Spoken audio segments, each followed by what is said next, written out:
Bueno, Diógenes Espina, un servidor, Manuel Jiménez, estamos ya con el economista Jaime Aristi Escuder. Así que, Jaime, muchísimas gracias por aceptar esta invitación de propuesta de la noche. Y uno no sabe esta hora qué decir, si buenas tardes o buenas noches, porque estamos en una fase como intermedio, cayendo la tarde e iniciando la noche. No, para mí es un placer estar aquí con ustedes. Muy buenas tardes. Bueno, Jaime, parece inminente que el gobierno va a presentar una propuesta de reforma fiscal y lo que ha trascendido hasta ahora es que se buscaría captar o aumentar por lo menos en un 2% la presión tributaria actual, que siempre se ha estimado inferior a un 15, entre un 14 y un 15%. Y lo que se está hablando es de que sería una reforma fiscal integral, tratando de penalizar lo menos posible a la clase media y a los sectores más vulnerables. Pero la pregunta es, ¿se podría producir un incremento de la presión tributaria en esa magnitud sin precisamente afectar a la clase media y a los sectores vulnerables? Mira, la realidad es que todavía el gobierno no ha publicado de cuánto sería el aumento de las recaudaciones. El gobierno no ha dicho si va a ser 2%, si va a ser 3%, si va a ser 4%. Lo que yo sí te puedo decir a ti es lo que se necesita. Se necesita entre el 3 y 4% del Producto Interno Bruto. Eso equivale a un monto de 150.000 a 200.000 millones de pesos. Entonces, vamos a poner eso ahí. Ahora, ¿cómo tú consigues esa mejora? Bueno, tú lo puedes conseguir reduciendo el gasto o aumentando las recaudaciones. Con relación a la reducción del gasto, mira, yo dudo mucho que el gobierno pueda lograr lo que dijo que haría durante la campaña electoral, que era reducir el gasto en 129.000 millones de pesos. Eso equivale a 2.5% del PIB y yo lo dudo mucho que el gobierno va a poder hacer eso.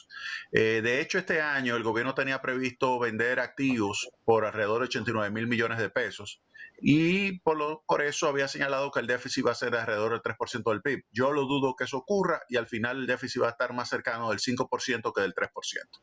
Entonces, habría que preguntarse si, dado que no va a poder reducir significativamente el gasto, entonces si podrá incrementar las recaudaciones. Y en ese sentido, entonces habría que ver qué tipo de figura impositiva va a tocar. Tú señalas que el gobierno está interesado en proteger a los pobres, a la clase media. Entonces eso quedaría solamente un segmento que sería los ricos. Los ricos serían los que tendrían que pagar la reforma tributaria. Eso es lo que está tratando de hacer el presidente Biden. Es distinto a lo que intentó hacer el presidente Duque en Colombia. Fíjate que el presidente Duque está tratando de conseguir 2 puntos del PIB y eso generó, por el hecho de que se lo recargaba principalmente a las personas físicas, el 77% de las recaudaciones iban a venir de las personas físicas y de eso la mayor parte de clase media, pues lógico que ante ese tipo de situación, en medio de una pandemia, en medio de una recesión económica como la que se está viviendo en Colombia, que se está viviendo en República Dominicana, que se está viviendo en América Latina, que se está viviendo en el mundo completo, pues ante una situación como esa, obviamente que la clase media se resiente. Así que ahí tenemos dos posibles casos. Uno, el caso colombiano, clase media que lo va a pagar. Dos, el caso norteamericano, que sería los ricos que pagarían digamos, las cuentas correspondientes a un aumento de la presión tributaria, que como tú muy bien señalas, está entre 14 y 15%. Específicamente, este año terminaría alrededor de 14% del PIB. Jaime, dos preguntas en Sí. una. Primero, Sí.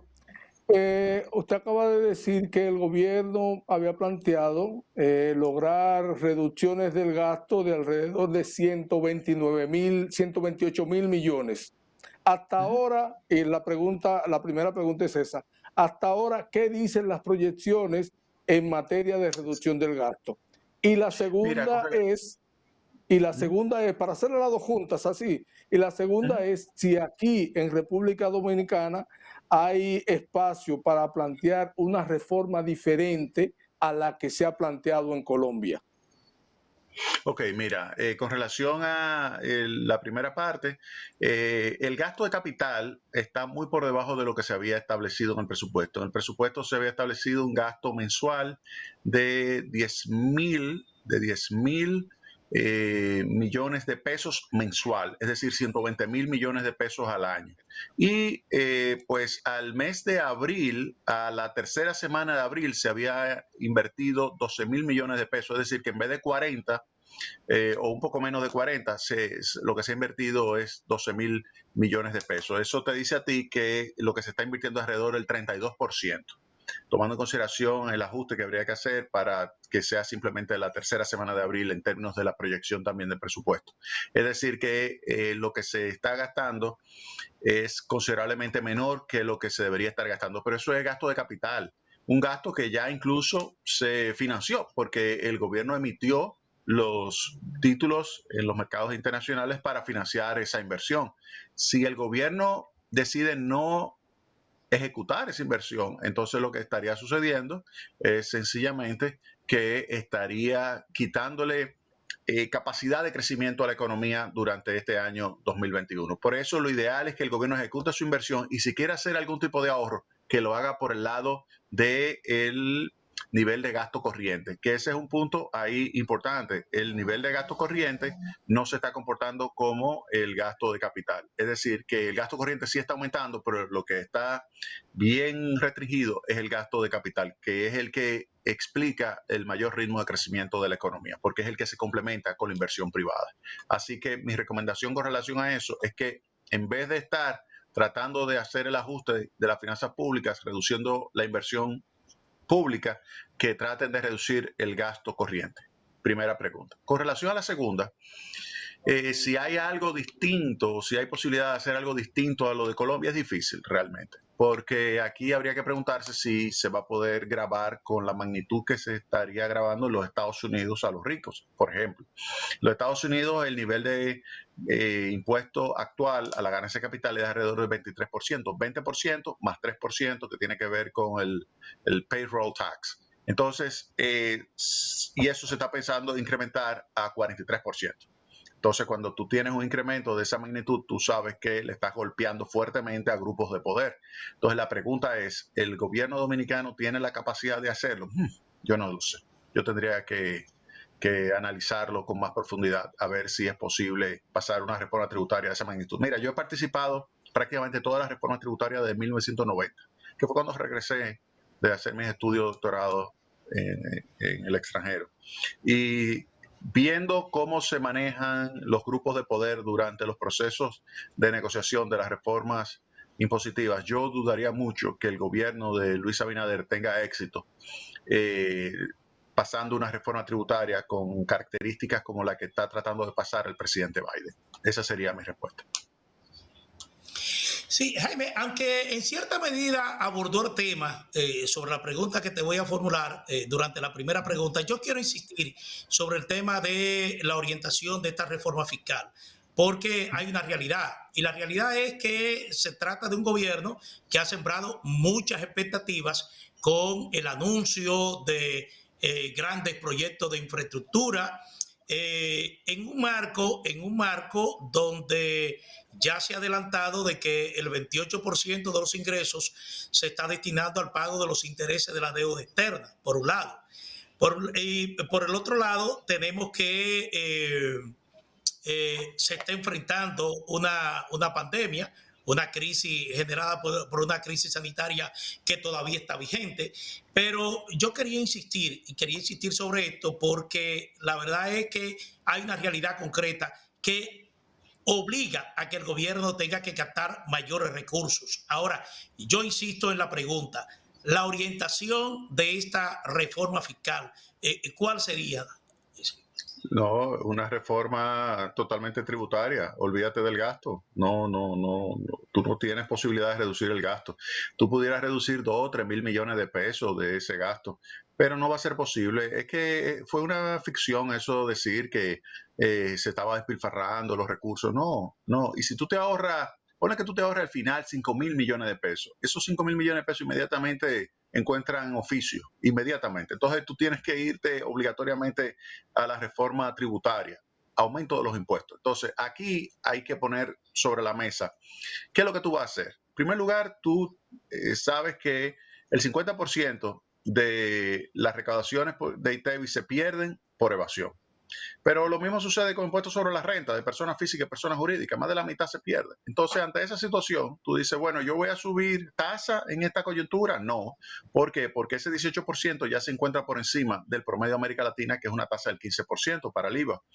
Con relación a impuestos sobre la renta, ¿voy a subir la tasa del impuesto sobre la renta? No, porque ya 27% es bastante elevada para personas físicas, personas jurídicas y personas físicas 25%. Entonces no lo voy a subir. Los impuestos selectivos a las bebidas alcohólicas, cigarrillos, etcétera, ¿lo voy a subir? No, porque ya se encuentran muy altos. De tal manera que no puedo subir tasa. Vámonos entonces a la base. Ya sabemos que hay una evasión importante. Vámonos a la base. ¿Podemos ampliar la base del ITEVIS? Sí, la podemos ampliar la base del ITEVIS. Ahora, una ampliación de la base del ITEVIS implica que tú vas a tener que hacer algún tipo de compensación para los más pobres, porque de lo contrario lo golpearías significativamente. Entonces, eso es un punto que hay que tener en cuenta, cierta compensación. Ahora, si tú compensas a los pobres, tú no vas a poder compensar a la clase media. Entonces, eso significa que la clase media va a tener que pagar si hay una ampliación de la base del ITEVIS. Con relación a impuestos sobre la renta, si hay una reducción, por ejemplo, del límite exento, como está sucediendo o se pretendía hacer en Colombia, que se reducía a la mitad el límite exento. Si eso ocurre aquí, que pasa de 34 a 17, por ejemplo, 17,000 pesos, entonces que a partir de 17,000 pesos todo el mundo paga impuestos sobre la renta, aunque la tasa sea bajita, eso te genera inmediatamente un golpe para clase media baja. Y eso también es algo que sería percibido como algo negativo.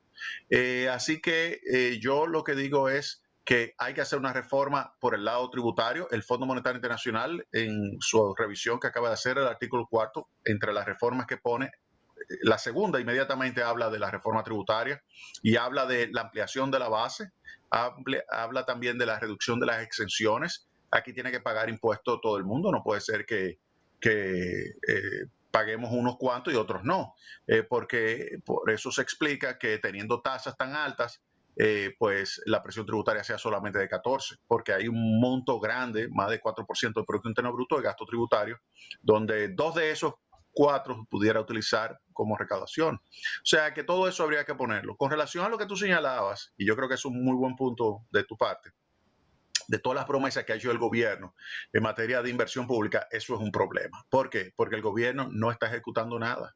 Si tú te fijas, el gobierno ha prometido la ampliación del metro, ha prometido un tren de aquí hasta Santiago, ha prometido el desarrollo de Pedernales, ha prometido todo lo que es el desarrollo de Manzanillo, el desarrollo de San Pedro de Macorís, todo eso. Y dime si ha puesto un globo en Pedernales. Dime si ha entrado un Gredar a trabajar con la autopista del Ámbar. No ha hecho absolutamente nada, nada. Entonces se le está yendo el tiempo, ya es casi un año de gobierno y no ha hecho absolutamente nada. Lo único que ha inaugurado, ¿tú sabes qué es? Son las pequeñas obras que había dejado el gobierno anterior, el gobierno del presidente Danilo Medina. Había dejado unas obras que se están terminando y incluso ahora se está buscando más presupuesto para aquellas que no se han terminado por temas de la ley que establece que más del 25% no es permitido. Pues ante esa situación se va a pasar una ley que permite un aumento y tú verás que entonces el presidente va a inaugurar un conjunto de obras. Ninguna de esas la comenzó este gobierno, ninguna. O sea, el gobierno no ha comenzado una obra y la ha terminado él en casi un año de gobierno. Entonces tú tienes un problema de ejecución y entonces ante esa situación tú dices, bueno, el país no está recibiendo nada y ahora va a pagar impuestos. Tú me quitaste lo único que me estaba dando de fase 1, fase 2, quédate en casa y para ti. Entonces yo ahora venir a pagar más impuestos, en la situación se le puede complicar al gobierno. No de la magnitud de Colombia, pero se le puede complicar. Doctor, usted fue administrador de las termoeléctricas Punta Catalina en la gestión pasada y por supuesto es un tema que nunca se debe dejar fuera en una entrevista con usted.